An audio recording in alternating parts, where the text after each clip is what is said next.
বিড়িকুরদের বিড়ি না খেলে যেন চলেই না, ভাত না খেয়ে থাকতে পারবে মাগার বিড়ি না খেলে হবে না। এক গ্লাস দুধ খেলে যে উপকার হয় না, একটি বিড়ি খেলে এর থেকেও দ্বিগুণ উপকার হয়। সকালবেলা ঘুম থেকে উঠে টয়লেটে যাবার পথে তখনই এই বিড়ি তাকে তাদের হাতে। এই বিড়ি না খেলে পায়খানা হয় কষা এবং অনেক সময় তাদের দেখা দেয় আমসা। বিড়ি খেয়েই কিন্তু তাদের এই রোগগুলা সারতে হয়। যেখানেই দেখবে বিড়িকুর সেখানেই গিয়ে দিবে দুই টান।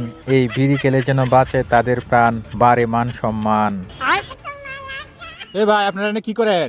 বাইগান ভাই আপনার কি শক্তি কি হাগার লয়ে তুই লয়ে আইছো নাকি? না ভাই হাগার না তো সাথে আছে। তাহলে ভাই দেখতাছি না আমরা কি করতেছি ভাই, নাম কি এই ভাই আপনি কি না ক্যামেরা ধরে আছেন নাকি? না না না ক্যামেরা দোষী না তো। আরে আমি আপনাকে জিজ্ঞেস করতেছি। ভাই এমনি ভাই মাথাটা নষ্ট ভাই, মজা করি না বুঝছো? না না না মজা করি না তো। আপনারা আজ কি করতেছেন যেটা দেখতে আসছি আর কি। আচ্ছা কি দেখতেছেন কোন? এই যে সাদা সাদা এগুলা কি দেখা যায়? দেখতাছেন না বিড়ি লাগাইতাছি ভাই। ঘটনা কি? বিড়ি লাগাইতেছেন, ধান না লাগে, ঘটনা কি? বিড়ির দাম যে হারে বাড়ছে, বিড়ি না লাগে আমরা চলবো? ভাই এত চাপা মারার কোনো দরকার আছে? কাম করতেছ কাম করতে থাকে।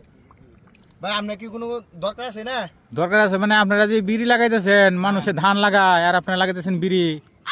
ভাই এনা আমরা আচ্ছা আপনাদের তো না গপটা কইরালছুন, এটা তো গপটা করার দরকার না, হলে তো মনে করেন যে আমরা এমনি মাথা নষ্ট আছে বিষয় হলো কি জানেন? হ্যাঁ মানে যে দেখেন বর্তমানে পরিস্থিতি, যারা দাম আছে 60 টাকা এটা হয়েছে না 12 টাকা, যারা দাম আছে 16 টাকা এটা হয়েছে 32 টাকা।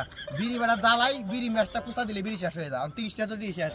অনকে আরো আমি জ্বালাইতেছি বিড়ি আল্লাহর মাথা নাকি 6 মাস কষ্ট করম ভাই, পরে দেখবেন যে ভাই আমি লাগাইতাছি বিড়ি হইব বেনসন। কোনো কথা নাই ভাই। আমার দেব হেড দেব বেনসন আর আমার দেব স্টার আর তোর দেখি বলে আমার ড্রাইভো ইয়াও লাকি। আচ্ছা দাঁড়া আছে দেখতেছেন তো? না ঠিক আছে, আপনারা প্রযুক্তি এখন আধুনিক, আপনারা এখন সিগারেট চাষ করতেছেন ধান চাষ না করে। এই যে সাপ্লাই দেম সাপ্লাই বিড়ির দাম যে হারে বাড়তাছে ভাই, 150 লাখ টাকা মাত্র বিড়ি না খাইলে। ভাই, বিড়ি না খাইলে আমরা চলে না।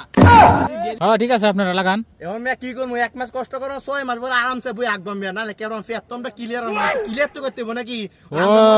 বুঝছো না আপনারা? ও মাত্র বুঝলাম যে মানে 1 মাস কষ্ট করবেন, 6 মাস আরামসে বই আঁকবেন। কাহিনী আছে। হ্যাঁ। মানে যে আমরা যে কষ্ট করতেছি আমরা নিজে তো ওইবই খাওয়া, যে স্টার নেভি এগুলো তো খাওয়া হইব, এগুলো থেকে তো এগুলো হইব, ঠিক আছে না? হ্যাঁ, ঠিক আছে। আমার মানে কল্পনা আছে যে মানে এই প্রযুক্তিটা যে নিছি দেশে বাইরে কিছু সাপ্লাই ট্যাপ্লাই দিতে পারবো, দেশে বাইরে যে অভাবটা এই অভাবটা আমরা বিড়ি টিড়ি দিয়ে সাপ্লাই দিয়ে মানে এই যে সিগারেট যেগুলো আছে দামি দামি এগুলো সাপ্লাই দিব, যে চাষ করার তো হইব নাকি? হ্যাঁ। তারপর সাপ্লাই ট্যাপ্লাই দেওয়া পরে দেশের যে মানে অন্য দেশের যে এই যে কমতি কারণে যে বিড়ি সিগারেটের দাম বাড়ায় দিছে, এই কমতিটা আমরা পূরণ করে দেবো সাপ্লাই দিয়ে, ঠিক আছে না বুদ্ধিটা? 100 লাগাইতাছি আমরা 10 কাটা, পরবর্তীতে লাগাই আমি 100 কাটা, 1000 কাটা লাগাই আমি, অসুবিধা এখন বত আস্তে আস্তে বিজনেসটা বাড়াবো বুঝলেন? বাইগান হ্যাঁ ঠিক আছে আপনারা